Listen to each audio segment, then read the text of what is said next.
My cat wouldn't eat for days after my roommate fed her, until the vet said she'd been poisoned with antifreeze. Megan swore she'd only given Luna the usual kibble.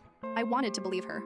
We'd been living together for 3 years, splitting rent on a cramped 2-bedroom in Portland. She was studying veterinary medicine, for God's sake. But Luna's blood work didn't lie.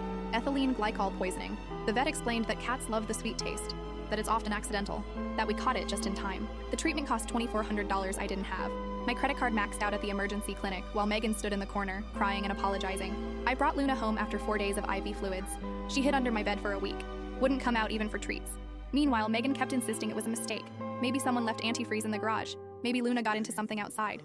Except Luna was indoor only, and our building had no garage. I started noticing other things. How Megan would watch Luna with this strange expression. How she'd volunteer to feed her when I worked late, then seem almost disappointed when I said no thanks. One night, I pretended to leave for my shift at the restaurant. Instead, I sat in my car for 20 minutes, then quietly let myself back in. Megan was in the kitchen. She had a small bottle in her hand, the kind you'd use for eye drops. She was standing over Luna's food bowl. I watched through the crack in the door as she squeezed 3 drops onto the kibble, then mixed it in carefully with her finger. "What are you doing?" I said, stepping into the kitchen. She jumped, knocking the bowl across the floor.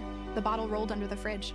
Nothing, just feeding her. With what? "Show me what you just put in there." Her face went white, then red. Then she just started laughing. This high, awful sound. "You wouldn't understand," she said. "You've always had it so easy. Everyone loves you. Even your stupid cat loves you more than she'll ever love me." I called my dad. He drove 2 hours to help me pack. Megan sat on the couch the entire time, not speaking, just staring. When we left, she said, "I was going to stop, I promise." After just one more time. The bottle under the fridge was antifreeze. The police filed charges. Animal cruelty. Attempted poisoning. Megan's parents hired an expensive lawyer who painted her as having a mental breakdown from academic pressure. The prosecutor had photos of Luna's blood work, had the vet's testimony, had my 911 call recording where I was sobbing so hard they could barely understand me. She got probation and mandatory therapy. No jail time. Her veterinary school kicked her out anyway. Small mercy. I moved back home for 6 months. Luna slowly started eating again, started purring, started sleeping in my bed instead of under it. A year later, Megan sent a letter to my parents' address. She'd found it somehow. 4 pages of apology and explanation. How she'd resented me since the day we met. How watching me be happy made her physically ill. How she thought if Luna died, I'd finally understand what it felt like to lose something you loved. I burned the letter in the kitchen sink. My dad watched and didn't say anything. Just handed me a beer when I was done. Luna lived another 12 years.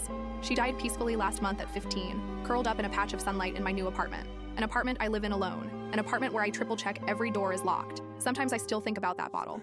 How easy it would have been. How close we came. Luna trusted everyone. That was her nature. Until the day Megan fed her, and her nature changed forever. Now I understand that trust isn't something you give freely. It's something you earn. And once it's broken, it stays broken. Like Luna hiding under the bed. Like me checking the locks. Some things never quite heal right. They just learn to live with the damage.